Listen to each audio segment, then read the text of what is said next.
Have you ever wondered why the closest people become the most distant?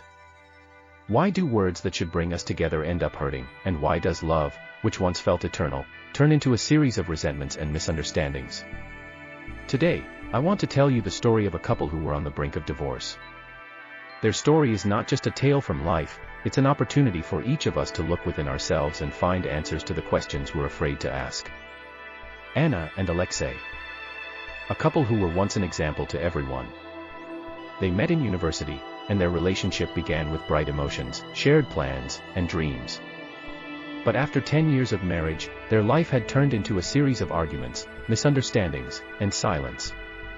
Anna felt that Alexei no longer listened to her, while Alexei thought Anna was too demanding and constantly criticized him.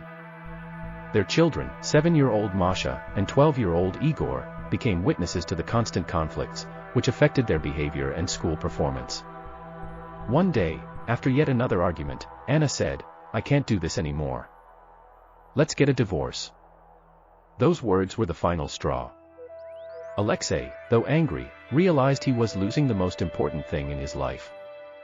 They decided to seek help from a family therapist. During their first session with the therapist, Anna and Alexei didn't even look at each other. Anna talked about feeling lonely, saying that Alexei was always at work, and when he was home, he was checked out and didn't participate in family life. Alexei, in turn, complained that Anna constantly criticized him, didn't appreciate his efforts, and didn't understand how hard it was for him after work. The therapist suggested an exercise: instead of talking about what you don't like about each other, talk about how you feel when it happens. Anna said, "I feel unwanted when you don't pay attention to me." Alexei replied, "I feel like a failure when you criticize my decisions." This was the first step toward understanding. They began to see not each other's behavior, but the emotions behind it. Family therapy continued for several months. Anna and Alexei learned to listen to each other without judgment, express their feelings without aggression, and find compromises. They started spending more time together, organizing family nights where everyone could share their thoughts and feelings. But the most important step was their decision to work not only on their relationship but also on their relationship with their children. They realized that their conflicts had deeply affected Masha and Igor. With the therapist's help, they began to talk openly with the kids, explaining what was happening and showing that they still loved each other and were working to fix their relationship. After 6 months of working on themselves and their relationship, Anna and Alexei not only saved their family but made it stronger.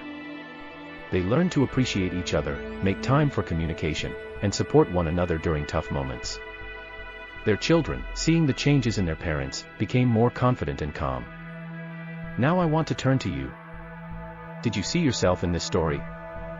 Maybe you also feel like your relationship is cracking, or that you've stopped understanding your partner. Don't be afraid to take the first step. Try to talk, not to blame, but to share your feelings. And if you feel like you can't do it alone, seek help. Sometimes, a professional perspective is exactly what we need to see what we've been missing. How do you handle conflicts in your family? Share your stories in the comments. Your experience might be the support someone else needs. And remember, even the most difficult situations can be changed if there's a willingness to work on yourself.